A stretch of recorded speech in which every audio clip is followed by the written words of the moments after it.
Good morning to all. Today's topic is scope of educational psychology. आज का हमारा प्रकरण है शिक्षा मनोविज्ञान का विषय क्षेत्र। इस वीडियो में हम जानेंगे कि एजुकेशनल साइकोलॉजी का स्कोप कौन से मेजर एरियाज हैं जिसके ऊपर एजुकेशनल साइकोलॉजी का इम्पैक्ट पड़ता है। तो जब हम बात करते हैं एजुकेशनल साइकोलॉजी की, तो एजुकेशनल साइकोलॉजी स्टडी करती है ह्यूमन बिहेवियर का इन एजुकेशनल प्रोसेस में। तो एजुकेशनल साइकोलॉजी की जो स्कोप में जब हम बात करेंगे, तो एजुकेशन की जो प्रोसेस है, आपकी जो शिक्षण अधिगम प्रक्रिया है, उसके तीन पिलर हैं आपके। फर्स्ट आपका लर्नर, शिक्षार्थी या अधिगमकर्ता या जिसको हम नॉलेज देंगे। सेकंड आपका टीचर, शिक्षक जो नॉलेज को ट्रांसफ़र करेंगे। और तीसरा आपका पाठ्य वस्तु, कंटेंट, कैरिकुलम। तो ट्राईपोलर प्रोसेस है आपकी शिक्षण अधिगम प्रक्रिया, टीचर, स्टूडेंट्स और कंटेंट। इन तीनों के बिना टीचिंग लर्निंग प्रोसेस इनकम्प्लीट है। तो एजुकेशनल साइकोलॉजी के स्कोप में ये मेन है आपके लर्नर। यहाँ पर हम अधिगमकर्ता या विद्यार्थी या शिक्षार्थी से संबंधित समस्याओं का अध्ययन करते हैं कि स्टूडेंट्स को कोई प्रॉब्लम तो फेस नहीं करनी हो रही है टीचिंग लर्निंग प्रोसेस में। सेकंड रहेगा आपका लर्निंग प्रोसेस, शिक्षण अधिगम प्रक्रिया। शिक्षण अधिगम प्रक्रिया का हम यहाँ पर ऑब्जर्वेशन करते हैं, स्टडी करते हैं, जो एजुकेशनल साइकोलॉजी का मेन डायमेंशन है। उसके बाद आपके लर्निंग सिचुएशन, सीखने की परिस्थितियाँ, लर्निंग इन्वायरमेंट। हम स्टूडेंट्स को नॉलेज ट्रांसफ़र करने के लिए किस प्रकार का इन्वायरमेंट क्रिएट करते हैं, किस प्रकार से हम इन्वायरमेंट को हेल्दी बनाएं जो कि स्टूडेंट्स के लिए अप्रोप्रिएट हो। जिस इन्वायरमेंट में, जिस वातावरण में विद्यार्थी लर्निंग आउटकम्स को मैक्सिमाइज कर सके, अधिगम परिणाम को बहुत ज़्यादा बढ़ा सकें। जो आप नॉलेज देना चाह रहे हैं स्टूडेंट्स को, वो नॉलेज रिसीव कर आपको रिस्पॉन्ड कर पाएँ एक इफ़ेक्टिव वे में, तभी आपकी लर्निंग इफ़ेक्टिव होगी, प्रभावी होगी और आपको सार्थक परिणाम प्राप्त होंगे। उसके बाद आपका लास्ट लर्निंग आउटकम्स, जो आपने टीचिंग लर्निंग प्रोसेस में जिस नॉलेज का ट्रांसफ़र किया था, जिस इन्फॉर्मेशन को शेयर किया था, उस इन्फॉर्मेशन को स्टूडेंट्स किस लिमिट तक रिसीव कर पाए हैं, उसको जानने के बाद हम उसको रिस्पॉन्ड करेंगे वहाँ पर। उसके बाद जब हम बात करते हैं एजुकेशनल साइकोलॉजी की, तो एजुकेशनल साइकोलॉजी आपको बताती है या उसके जो डायमेंशन है या उसका जो स्कोप है, शिक्षा किसे दी जाए, हु, टू हुम, शिक्षा कब दी जाए, भेन, और शिक्षा कैसे दी जाए, हाउ, इन भी सिचुएशन, किस परिस्थिति में दी जाए। इन सभी के उत्तर पाने के लिए हम अध्ययन करते हैं एजुकेशनल साइकोलॉजी का, शिक्षा मनोविज्ञान का। तो शिक्षा मनोविज्ञान के अब हम आगे बढ़ते हैं थोड़ा।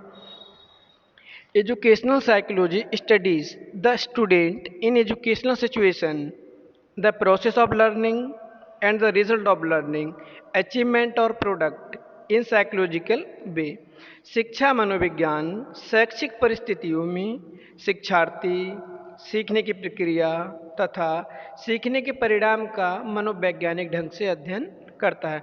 जैसा कि हम आपको स्टार्टिंग में बताए हैं, एजुकेशनल प्रोसेस में ह्यूमन बिहेवियर का को स्टडी करना, सीखने की परिस्थितियों में शिक्षार्थी, टीचिंग लर्निंग प्रोसेस में स्टूडेंट्स को समझना, उसकी प्रॉब्लम्स को समझना, उसको गाइड करना, उसको मोटिवेट करना, उसको पुनर्बलित करना, रिइंफोर्समेंट करना। तो यहाँ पर हम स्टूडेंट से संबंधित जिस प्रकार की भी समस्या आ रही है, उन समस्याओं का निराकरण करके, उनकी समस्याओं का समाधान करके प्रोसेस को आगे बढ़ाएंगे। सीखने की प्रक्रिया, लर्निंग प्रोसेस जिसमें टीचर स्टूडेंट्स फुली इन्वॉल्व रहेंगे, उनके बीच में कंटेंट जो कि डिलीवर होगा, जो इन्फॉर्मेशन शेयर की जाएगी, उस इन्फॉर्मेशन को एक इफेक्टिव वे में शेयर करना है स्टूडेंट्स की नीड के अकॉर्डिंग। तो यहाँ पर हमको स्टूडेंट की नीड का भी ध्यान रखना है।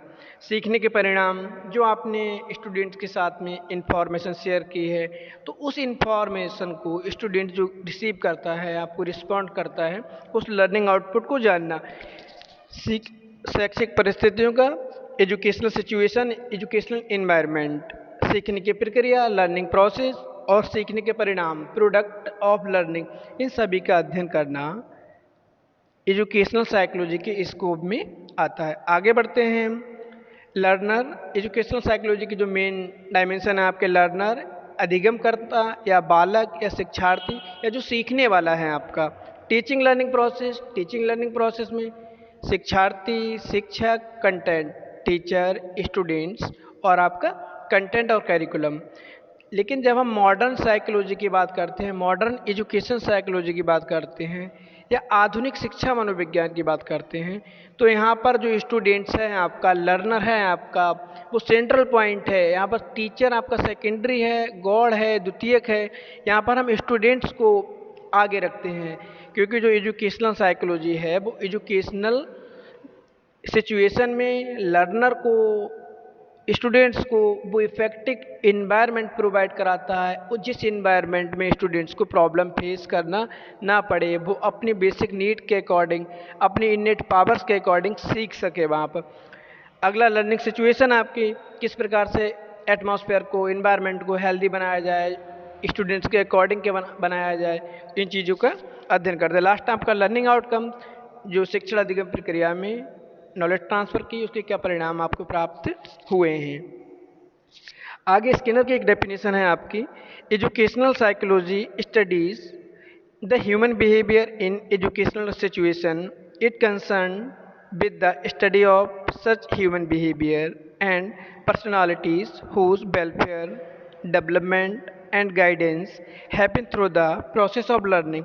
स्किनर के अनुसार शिक्षा मनोविज्ञान मानव व्यवहार का शैक्षिक परिस्थितियों में अध्ययन करता है। इसका संबंध उन मानव व्यवहारों से है और व्यक्तित्व के अध्ययन से है जिनका उत्थान, विकास, मार्ग प्रदर्शन शिक्षा की प्रक्रिया के द्वारा होता है। एजुकेशनल प्रोसेस में एजुकेशनल सिचुएशन का स्टडी करना, उसमें ह्यूमन बिहेवियर को डेवलप करना, किस प्रकार से आपको बिहेव करना है सोसाइटी में, स्कूल में, क्लास में, टीचर्स के साथ में, अपने मित्रों के साथ में, अपने पीयर ग्रुप में। तो यहाँ पर उसके बिहेवियर को मॉडिफाई करना, बिहेवियर को प्यूरिफाई करना। और आगे हम बढ़ते हैं, उसकी पर्सनालिटी को जानना। एज ए टीचर हम स्टूडेंट को जानते हैं क्लास में कि पर्सनालिटी उसकी कैसी है, कि इंट्रोवर्ट है, आपका एक्सट्रोवर्ट है, अंतर्मुखी, बाहरमुखी।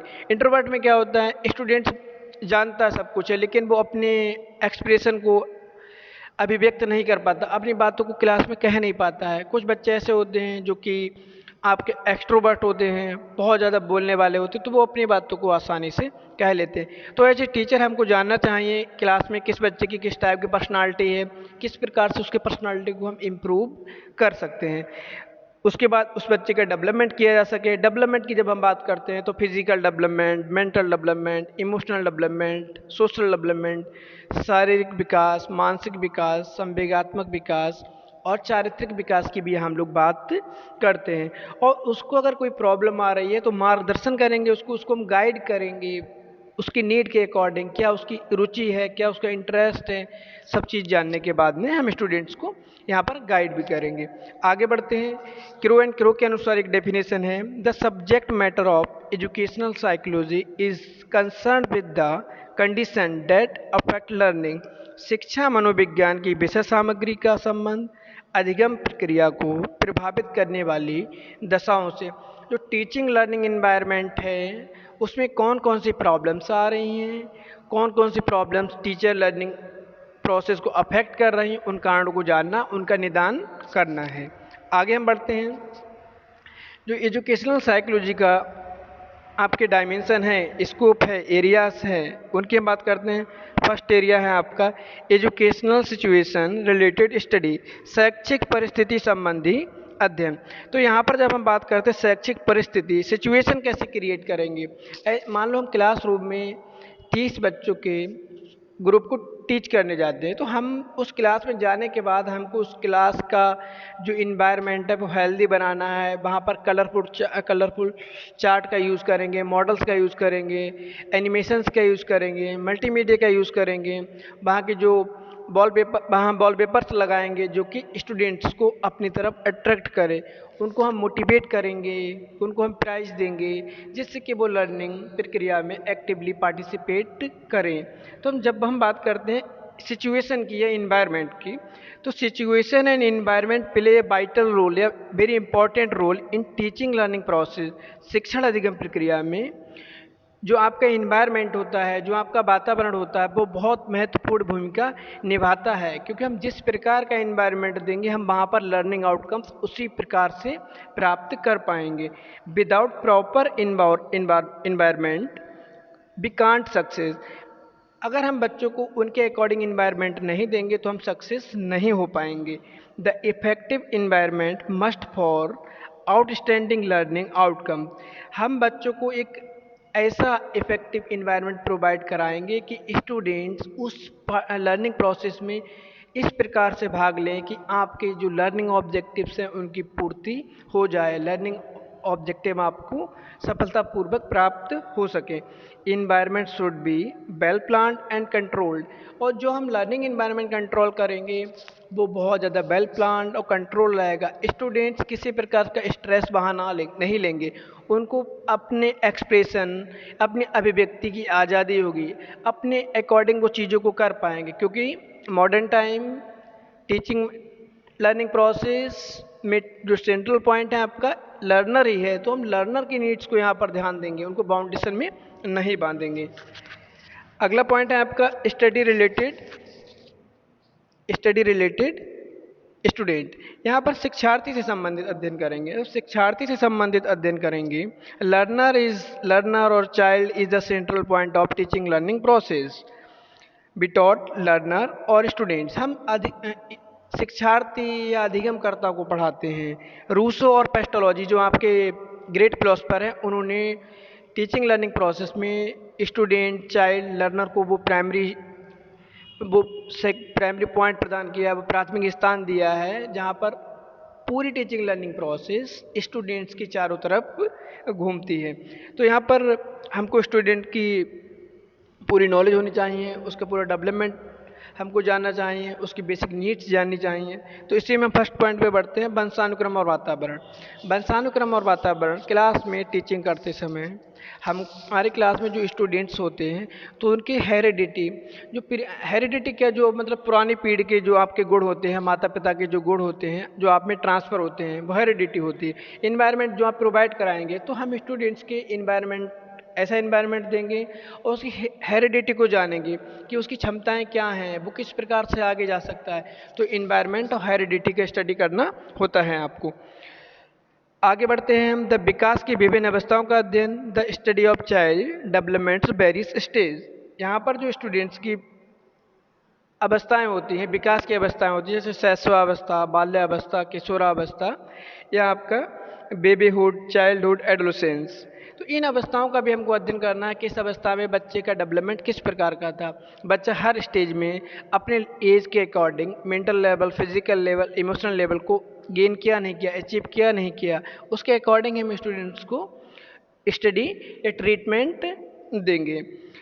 डेवलपमेंट के अंदर जब हम बात करेंगे तो physical development, emotional development, social and character development, प्रत्येक एरियाज़ की हम बात करेंगे। कौन कौन से कॉम्प्लेक्सेस हैं उसके अंदर, सोशल एक्टिविटीज़ और एक्टिविटीज़ के द्वारा हम उसका सोशल और कैरेक्टर डेवलपमेंट करेंगे। जब मेंटल डेवलपमेंट की बात करते हैं तो कंसंट्रेशन पावर है आपका, इंटरेस्ट है आपका, लर्निंग इंस्पिरेशन है, सीखने की अभिप्रेरणा, और डिसीजन मेकिंग पावर है, रीजनिंग पावर है। सभी प्रकार की मानसिक क्षमताओं का हम विकास करेंगे, उसको आगे बढ़ाएंगे। अगला है आपका the study of individual differences of children. व्यक्तिक भिन्नता का अध्ययन। एक क्लास में 50 स्टूडेंट्स है, 50 स्टूडेंट्स की मेंटल, फिजिकल, इमोशनल कैपेसिटी अलग होंगी, एबिलिटी अलग होंगी। प्रत्येक बच्चा क्लास में यूनिक होता है, किसी बच्चे की क्वालिटीज़ वहाँ पर मैच नहीं करेंगे।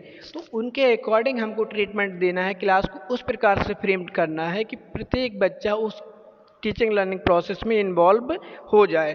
तो हम जो यहाँ पर जो इन्वायरमेंट क्रिएट करेंगे तो वो जो स्टूडेंट्स हैं उनकी इंडिविजुअल डिफरेंसेस को ध्यान देंगे, क्योंकि कुछ बच्चे आपके शार्प माइंड होंगे वहाँ पे, कुछ नॉर्मल डल माइंडेड होंगे, कुछ आपके प्रॉब्लमेटिक होंगे, कुछ मेंटली डिस्टर्ब होंगे और कुछ आपके ओवर स्मार्ट बच्चे होंगे। तो उन बच्चों की नीड के अकॉर्डिंग ही हम उनको ट्रीटमेंट देंगे। आगे है आपका the study of mental health of the child. यहाँ पर हम बच्चे के मानसिक स्वास्थ्य के बारे में भी ध्यान देंगे कि बच्चे के अंदर कोई एंजाइटी तो नहीं आ रही है जिससे कि टीचिंग लर्निंग प्रोसेस में वो पार्टिसिपेट नहीं कर पा रहा हो। अगर बैठा भी है फिजिकली और मेंटली वहाँ पर प्रेजेंट नहीं है तो हमको मानसिक स्वास्थ्य पर भी उसके ध्यान देना होगा। आगे बढ़ते हैं स्टडी ऑफ लर्निंग प्रोसेस, सीखने की प्रक्रिया का अध्ययन। तो यहाँ पर हम जो टीचिंग लर्निंग प्रोसेस है उसकी बात करेंगे। A child begins to respond to the stimuli which are presented in the environment. Students के सामने जो स्टिमुलस होते हैं, जो उद्दीपन होते हैं, जिनको देखकर वो रिस्पॉन्ड करता है, तो हमको उस प्रकार के स्टिमुलस क्रिएट करने हैं, फ्रेम करने हैं, जिसको देखकर स्टूडेंट्स रिस्पॉन्स करने के लिए वहाँ पर प्रेरित हो जाए और उस रिस्पॉन्स को देने के बाद उसके अंदर मोटिवेशन, रीइंफोर्समेंट उत्पन्न हो, जिससे कि वो उस प्रक्रिया में भाग ले। और यहाँ पर जो स्टूडेंट हैं आपका वो प्राइमरी है, तो उसके अकॉर्डिंग ही हमको ट्रीटमेंट यहाँ पर देना है। अगला है आपका student of study of product of learning, सीखने के परिणाम का अध्ययन।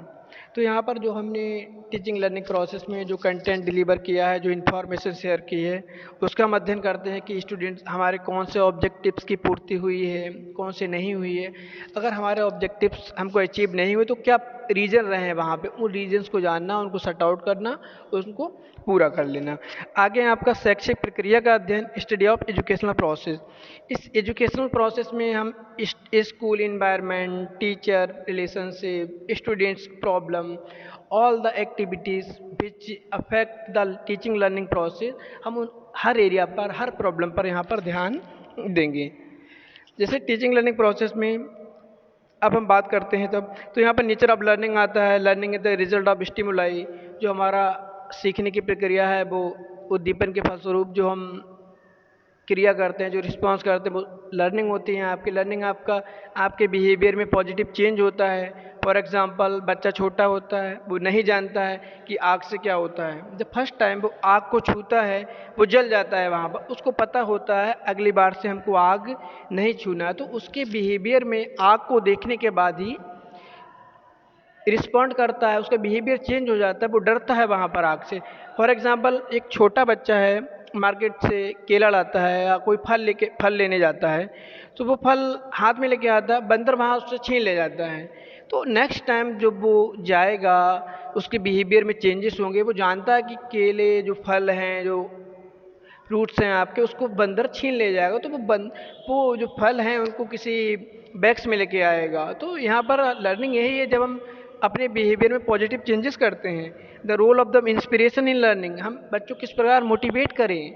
ट्रांसफ़र ऑफ लर्निंग, हमने मैथ का स्टडी कराई, तो मैथ के जो फार्मूलाज होते हैं फिजिक्स में भी अप्लाई होते हैं, तो यहाँ पर हम एक विषय का ज्ञान दूसरे विषय के ज्ञान में प्रयोग कराते, ट्रांसफ़र ऑफ लर्निंग का ध्यान देते हैं। मेमोरी एंड फॉरगेटिंग, स्मृति और विस्मृति। मेमोरी जो आप नॉलेज स्टोर करते हैं, फॉरगेटिंग कुछ नॉलेज आपकी वेस्ट होती है, उन नॉलेज उस इन्फॉर्मेशन को बाहर निकालना, किन चीज़ों का हम लोगों को ध्यान देना होता है एज ए टीचर। आगे हम बात करते हैं लास्ट में, जो आपका एरिया था, मेन एरियाज कौन से थे, स्कोप कौन सा था एजुकेशनल साइकोलॉजी का। पहला scope human growth and development, मानव अभिवृद्धि एवं विकास। यहाँ पर हम स्टूडेंट्स के डेवलपमेंट्री फेज, हर स्टेज के developmental phase, physical, emotional, mental, social, हर डायमेंशन को ध्यान देंगे कि स्टूडेंट्स को किसी एरिया में, किसी एज में कोई प्रॉब्लम तो नहीं हुई, उसी के अकॉर्डिंग हम स्टूडेंट को ट्रीटमेंट प्रोवाइड कराएंगे। लर्निंग अधिगम, यहाँ पर हम लर्निंग प्रोसेस की बात करेंगे। लर्निंग प्रोसेस को किस प्रकार से इफेक्टिव बनाया जाए, कौन कौन सी प्रॉब्लम्स आ रही हैं, प्रॉब्लम्स को दूर किया जाए, कैसे चाइल्ड को आगे लाया जाए, कैसे चाइल्ड को मोटिवेट किया जाए, कैसे चाइल्ड को सीखने के लिए हम इंस्पायर करेंगे। वहाँ पर्सनालिटी एंड एडजस्टमेंट, व्यक्तित्व समायोजन, यहाँ पर हम स्टूडेंट्स को उसके ओवरऑल डेवलपमेंट की तरह हम उसको इस प्रकार से विकसित करेंगे, वो प्रत्येक कंडीशन में, प्रत्येक सिचुएशन में अपनी पर्सनालिटी को एक्सप्रेस कर पाए, अपनी पर्सनालिटी के द्वारा अपनी बातों को व्यक्त कर पाए और किसी भी इन्वायरमेंट में एडजस्ट कर ले। फॉर एग्जांपल आपको बताया था इंट्रोवर्ट बच्चे अपने एक्सप्रेशन नहीं दे पाते, उन बच्चों को मोटिवेट करना, क्लासरूम में आगे बुलाकर उनको स्टूडेंट्स के सामने कहानियाँ प्रेजेंट करने को बोला जाए, स्टोरी प्रेजेंट करने को बोला जाए, ड्रामा करने को कहा जाए, सिंगिंग करने को कहा जाए, जिससे कि उनकी पावर्स बाहर निकल कर आएँ। निर्देशन और परामर्श या गाइडेंस और मेंटल हेल्थ, निर्देशन एवं मानसिक स्वास्थ्य। यहाँ पर हम बच्चों को गाइड करेंगे, मोटिवेट करेंगे, कोई जिस एरिया में प्रॉब्लम आ रही है उस एरिया को जानेंगे, उनको ट्रीटमेंट देंगे जिससे कि बच्चों को प्रॉब्लम फेस करना ना पड़े। अपने नीड के अकॉर्डिंग, अपने इंटरेस्ट के अकॉर्डिंग, अपने एटीट्यूड के अकॉर्डिंग, अपने एप्टीट्यूड के अकॉर्डिंग, मेंटल पावर्स के अकॉर्डिंग, इमोशनल स्टेबिलिटी के अकॉर्डिंग उन चीज़ों को चूज़ कर पाएँ। लास्ट में मापन और मूल्यांकन, जो हमने पूरी प्रोसेस में, लर्निंग प्रोसेस में नॉलेज शेयर की, ट्रांसफ़र की, उसको किस प्रकार से स्टूडेंट्स ने गेन किया है, उसका मापन और मूल्यांकन करेंगे। इस वीडियो में हमने कुछ रिकैप्चुलेटरी क्वेश्चन रखे हैं आपके प्रीवियस वीडियो से, तो आपको यहाँ पर आंसर करना है कमेंट बॉक्स में। पहला क्वेश्चन है आपका, in the beginning psychology was studied as a branch of, प्रारंभ में मनोविज्ञान किस विषय की शाखा के रूप में जानी जाती थी। दूसरा क्वेश्चन है आपका, when was first psychological lab established, मनोविज्ञान की प्रथम प्रयोगशाला कब स्थापित की गई थी। अगला क्वेश्चन है, who considered psychology is the study of conscious, किसने मनोविज्ञान को चेतना का विज्ञान माना है। What is the central point of educational psychology, शिक्षा मनोविज्ञान का मुख्य बिंदु क्या है। तो इन क्वेश्चंस के आंसर आपको कमेंट बॉक्स में देने। Thank you.